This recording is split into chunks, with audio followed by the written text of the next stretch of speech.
Hi guys, it's Beth. Welcome to my channel, Bourbon Creek Crafts. Today I'm sharing with you my project that I made for the Bringing Back Basic Grey collaboration that I am doing along with a couple friends. The first being Sarah, who is crafting and relaxing here on YouTube. Her and I kind of got to talking last year and found that we both have a love for basic grey papers from back in the day. Basic Grey makes fabric now, but they no longer make paper, which is kind of sad. But so we both had a pretty good stash of it as well. So this year I talked her into kind of using it, not necessarily trying to use it up, but pulling it out and playing with it once a month and just getting the enjoyment of using it rather than just it being hoarded away in a container or a drawer. And then recently, Kathy, who is Stampin' Cat over on Instagram, has joined us. She also has a good stash of Basic Grey. So Sarah and I will be sharing our projects here on YouTube, and Kathy will be over on Instagram.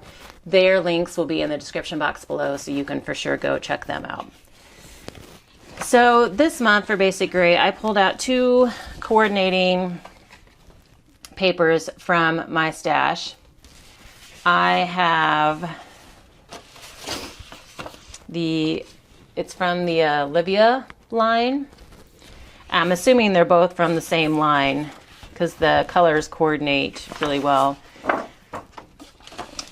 I used this kind of pink and green pattern as my main piece, and then I brought in this other piece more to get some embellishments out of. So I fussy cut flowers and some of the little critters out of there.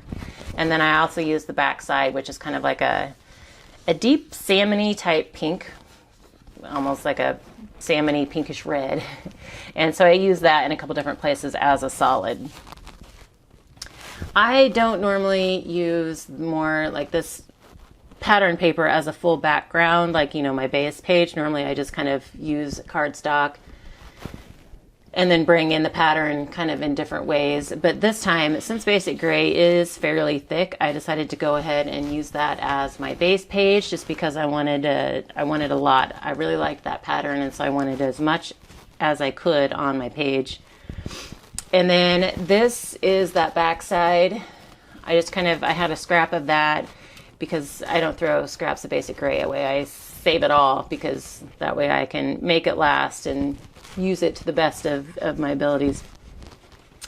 But so I pulled it in to kind of add a landing place for my title, which was just a kind of rhinestone word that was in my stash. So I kind of cheated on that and just used that as my title.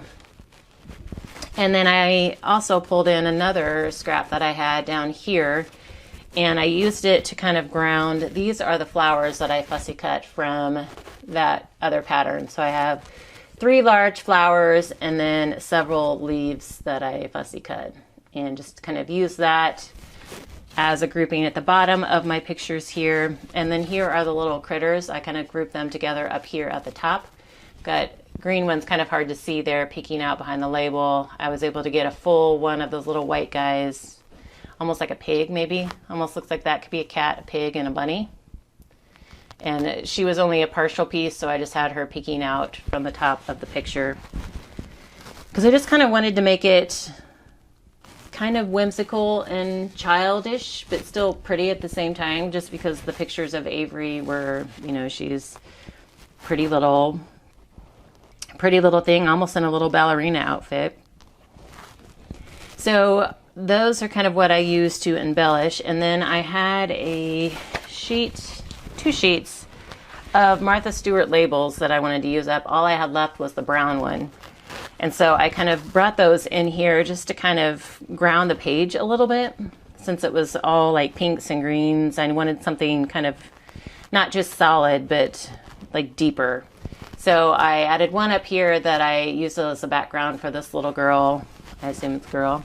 And then one down here that I used for journaling. I've come to find I'm not a big journaler anyway, but when you're scrapbooking 7 years ago, it's hard to remember the exact story. And a lot of times at this age, it wasn't about a story. It was just about how cute she was. So you can only talk about how cute she is so many times, you know, on the pages before it just gets kind of redundant. So That's why I didn't, since I wasn't doing a whole lot of journaling, I just used that other brown label down here to note that it is Avery. And I had my date up here. So those are the essential things for me that I need, is I just need to know who it is and when it was, and sometimes maybe where it was. But so the only other thing I did is I had, after fussy cutting on this sheet, I had a bunch of little random scraps. And so I decided to use those on that solid side. I punched some little flowers, and that way it kind of tied in with this piece and then that strip down here at the bottom, and then brought in some more rhinestones to play off my title there and use those as my flower centers. And then the last thing I added, I had a little butterfly left from a sticker sheet.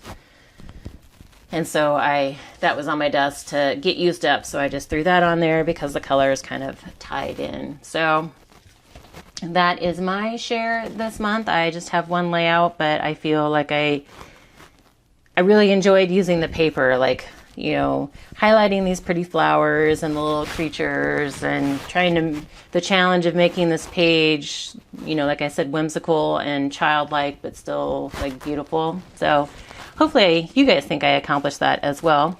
But my problem is I have a lot of paper from Basic Grey, and most of them aren't necessarily from the same line. Back when Archivers was around, they would sell like mix packs of Basic Grey, and I loved just the different variety in there. So I have a lot of those mix packs. Like I know Sarah actually has 6x6 pads and some collections and embellishments for Basic Grey.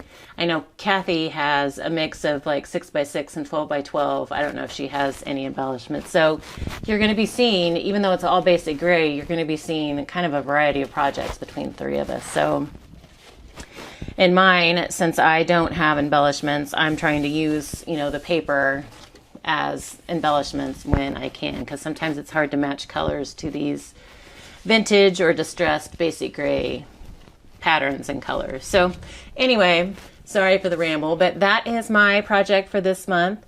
Again, the links for Sarah and Kathy will be in the description box below, so please be sure to stop by and check out their projects. And if you have Basic Grey and would love to play along with us, you can let me know, and or you can just use the hashtag #bringingbackbasicgrey, and we can find you and check out your projects as well. But thank you guys so much for your time today, and I hope you all have a very crafty day.